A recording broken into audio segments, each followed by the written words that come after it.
Today we are talking about the Leica M-E-V1, a camera that is going to be a great source of conversation as we talk about what this camera is, how it works, who I think it's for, and what it all means for the future of Leica. And everything I'm going to tell you today is a real world experience because I've actually used this camera.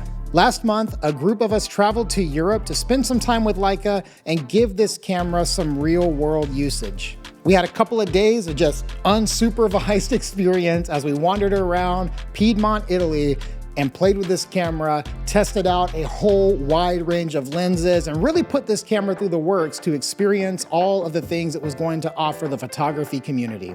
And I am super stoked today to tell you my impressions of this camera, things that I really liked about it, things that I didn't like so much, and just some overall philosophical thoughts that have been swirling in my head since I first held this camera and now have had a little bit of time to process it all. So let's talk about the M-E-V1 and my first impressions with this camera. The very first thing I want to make you aware of is that it is an M. Now we're going to talk about how it differentiates itself from the classic rangefinder M's in a few minutes, but as far as like how it feels in your hand and what the experience of holding it is like, it's an M. But I want to acknowledge for a moment that historically, and like just from a linguistic standpoint, M is for the rangefinder. But it's 2025, and the Leica brand, and specifically the M cameras, have been around for a very long time. Leica has celebrated its 100-year anniversary this year, and the M has been around for like 70 years at this point. So while the M does mean rangefinder, I think we can also say that M means mount.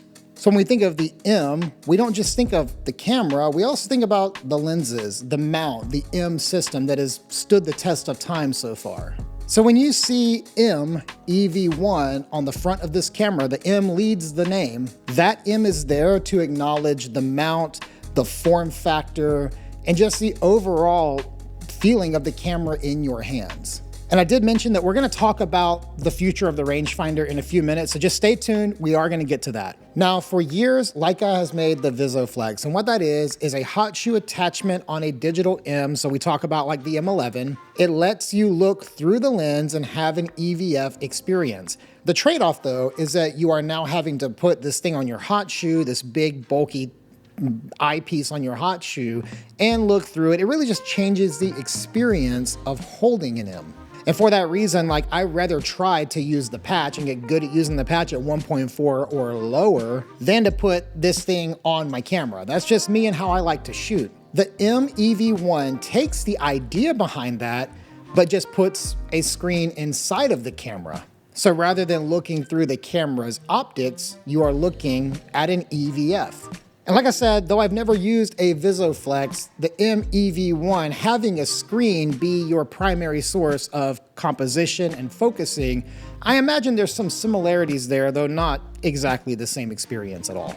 So those were my immediate impressions just from hearing the announcement and then getting a camera into my hand. But now we're going to get to the meat of this video, which is really the experience I had using it over a couple of days. And we're going to kick this off with the things that I liked about the M-E-V1. I want to start off by just sharing what impressed me the most about the M-E-V1 on the front end, which was during the presentation and the introduction of this camera. While there were a number of us there, Leica also had their team there. It was really cool to spend time with the people that actually make these cameras, design these cameras, innovate all the things that Leica innovates. As their team was sharing about the M-E-V1, there was an illustration of a mountain. And the peak of that mountain, it represents the goal for many photographers, which is to one day be in a position to shoot a rangefinder. We all know how rich the Leica history, story, heritage is. If you don't know, there's a whole section on their website about the story of the brand. It is beautifully done. I would totally recommend you go check that out. But for many photographers, the M experience, the rangefinder, it's represented by the highest peak of the biggest mountain. And they went on to further this illustration, talking about the difficulties of climbing that mountain and base camps that we encounter along the way. One thing I really appreciated was the acknowledgement that the other mountains might be lower peaks, but maybe have easier ways to get up there to those mountains. Maybe there's a gondola or a train.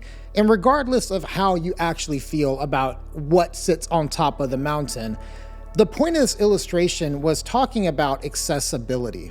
The M-E-V1 is in the position to just make the experience of traveling up a mountain a little easier by providing some assistance that perhaps the full rangefinder doesn't have. Like, the first thing I think about is probably the most obvious, and that's people that have trouble with their vision. You may not know this about me, I've mentioned it several times on this channel, but I'm actually blind in my right eye. And I don't say that in some cutesy way where it's like, oh, I just can't see very well. No, I'm legitimately blind in my right eye. When I was 18 years old, I had a brain aneurysm. Thankfully, I've made a full recovery, and that's way behind me, but I am blind in my right eye.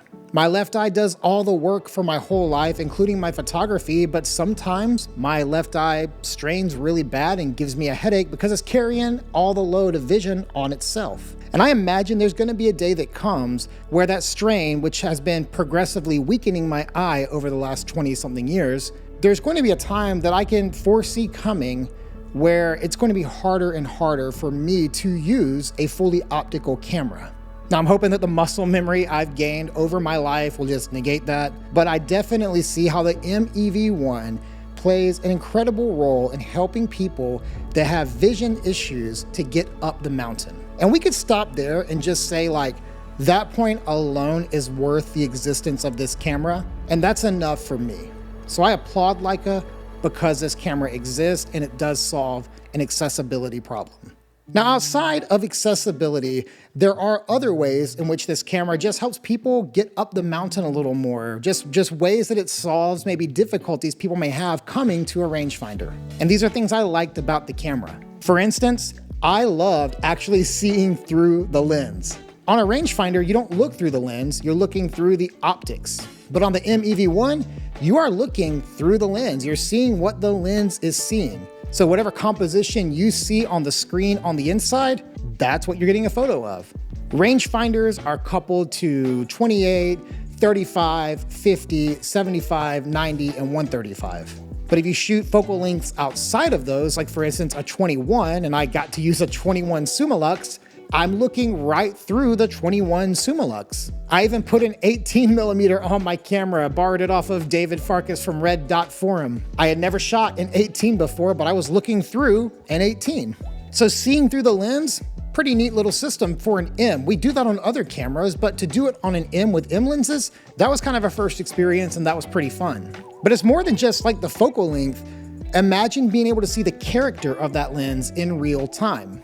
One of the lenses that I own is a 35 steel rim. That lens has a ton of glow when it's wide open. And that glow can be unpredictable, especially shooting into the sun or when the light's coming through something and it's got light on the edge. But using a lens like that on the M-E-V1, I saw in real time what it was going to look like. Same when I put on my own 35 and 50 Summilux, and same when I grabbed a 35 and 50 Apo off the table and ran around with those. I felt so sad giving those back. Point I'm making is that seeing through the lens, pretty special experience, and that's something I had never done before until I had my hands on the M-E-V1.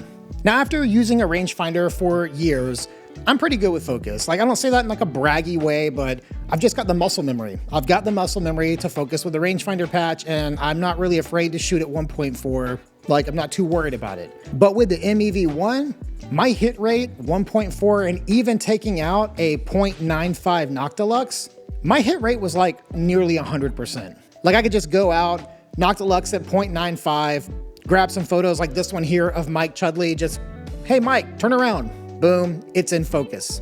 Like, there's no work required there. I'm looking right through the lens, I'm checking focus, and in seconds, there's a photo.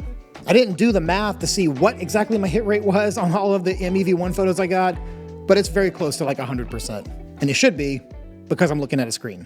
Now, I mentioned innovation a few minutes ago. I love what Leica did with the frame selector on the M-E-V1, because the reality is you don't need it when you are not using a rangefinder. But it is part of the M experience, and so it's gotta be there. And what Leica did is that they made it a function button where you could just pull the frame selector to the inside and have one function and then pull to the outside and have another. I believe I was using it by default, but what I was doing is when I pushed it in, it punched the image in so I could check focus. And when I pulled it out, it would toggle on and off focus peaking. So just the way the frame selector was being used, that was very innovative and it was a surprise. And I thought it was a pretty cool usage of the frame selector as function buttons. The last thing that I'll just say that I really liked about this camera was seeing a real-time exposure readout. Now I mostly shoot in aperture priority, so I'm typically defining my ISO and my aperture, and I'm letting the shutter just be variable because I live in California and it's bright every day. And when I feel like I need more light, I'll put the shutter where I think it needs to be to have nice, sharp photos, and I'll put the ISO into auto, and I'll run around like that. I bring both of those up to say that I'm trusting the camera to expose things properly. Now, I've mentioned before in prior videos, like for instance, this one right here from Glacier National Park, I'm gonna link it right above. When you are shooting in a high contrast scene and you really wanna like say, save the highlights, you point the camera at the highlights, you have pressed the shutter, and then you recompose and you can take your photo and everything will be saved from the highlights. Because if you're just looking at a high contrast scene, the exposure might toggle to say like the shadows and now your highlights are blown out. I mean, you totally get it. We're talking about exposure and I'm pretty sure you understand what I'm saying here. Now, if you're just out like taking photos, you may not be noticing that the camera in some form of auto mode is over or underexposing. With the M-E-V1, you are able to just see your exposure before you press the shutter. Like you can actually just tune it where you want it to be. Something you may be doing on the back of your screen on an M11 or an M10 or whatever, but you can do it in the eyepiece and just see like as you're composing, especially if you're shooting in an auto mode, you can just make sure your exposure is exactly what you want it to be before you fire off the shutter. So those are some things that I really liked and appreciated about the M-E-V1, and I would love to just hit stop now and end this video and tell you guys it's the perfect camera and go about my day. But we can't do that because we operate with integrity. So now it's time for me to tell you some things that I did not like so much. The big thing that I didn't love about this camera, and as we go through my list of things that I didn't like so much, many of those things are connected back to this first thing here. And I have to explain myself as we go, but I didn't find this camera to be as fast when it comes to making photos as a rangefinder.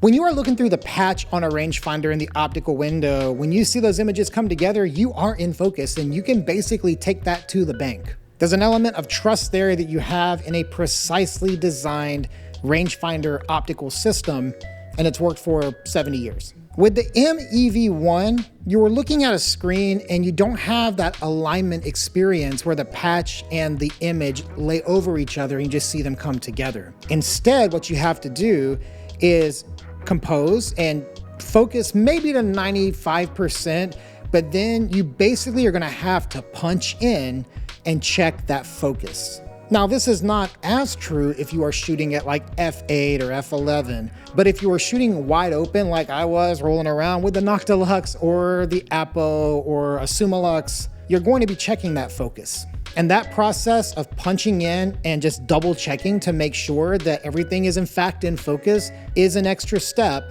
that doesn't exist on the rangefinder, and therefore is going to be a slower process of making the photo. But I do want to acknowledge that it might be my own personal muscle memory and it might not be a universal hindrance. And maybe if I was to use this camera for like months or years, I would find myself just as fast as I am with the rangefinder. And just full disclosure, I only used this camera for a couple of days, and so there was no opportunity to get that muscle memory. But I cannot imagine that that extra step will ever be faster than what I can do on an optical rangefinder. I also just want to add regarding checking your focus that focus peaking is just never ideal, and that would be true on any camera, any system ever. I find focus peaking is not fine enough to really like tell the truth. And when you're shooting at like f5.6, f8, f11, everything in the screen is just lit up with focus peaking.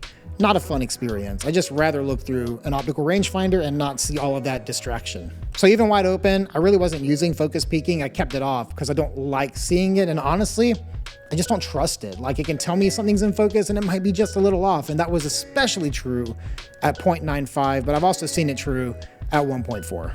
And this brings me to the whole like debate, capture the moment or carefully compose.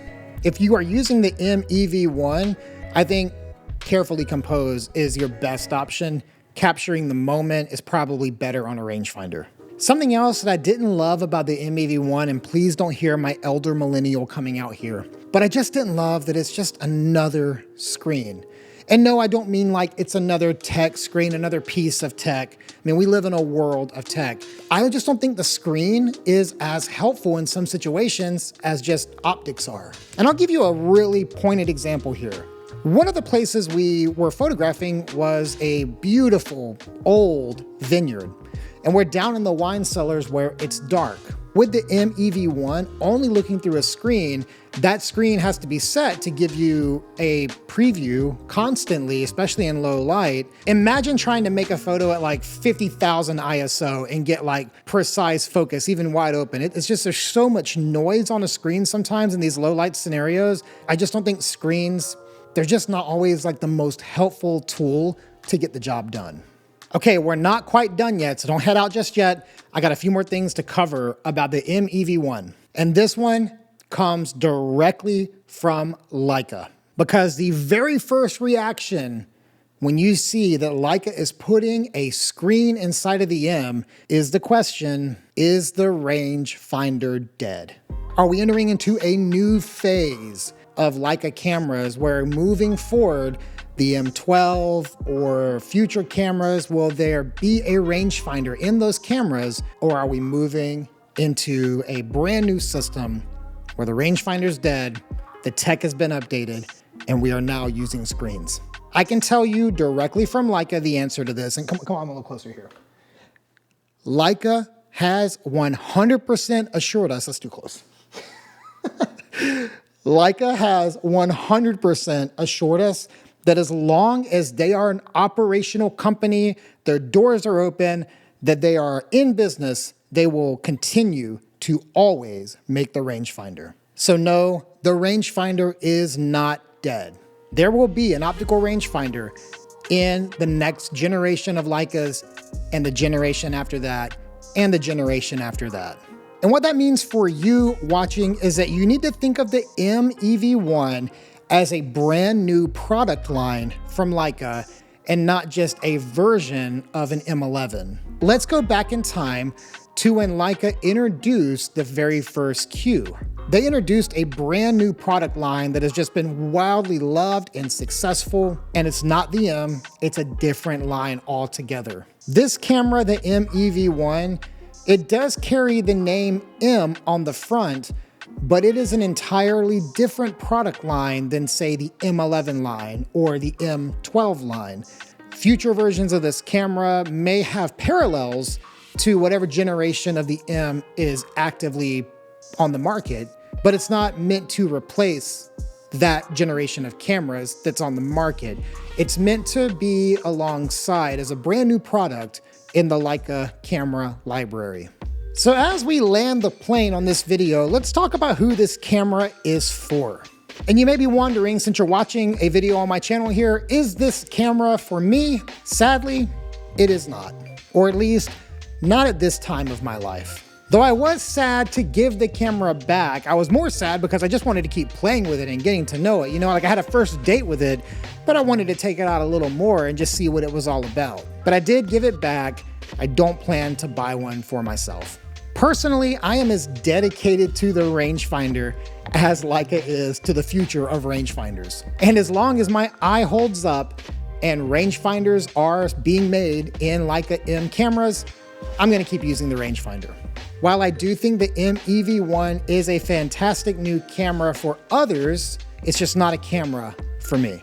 But let's talk about those others for a moment, because I very quickly and easily put together a list of who I think this camera is for. I think this camera is fantastic for people that have vision accessibility issues and need to be able to see things on a screen so that they can better enjoy the process of being a photographer.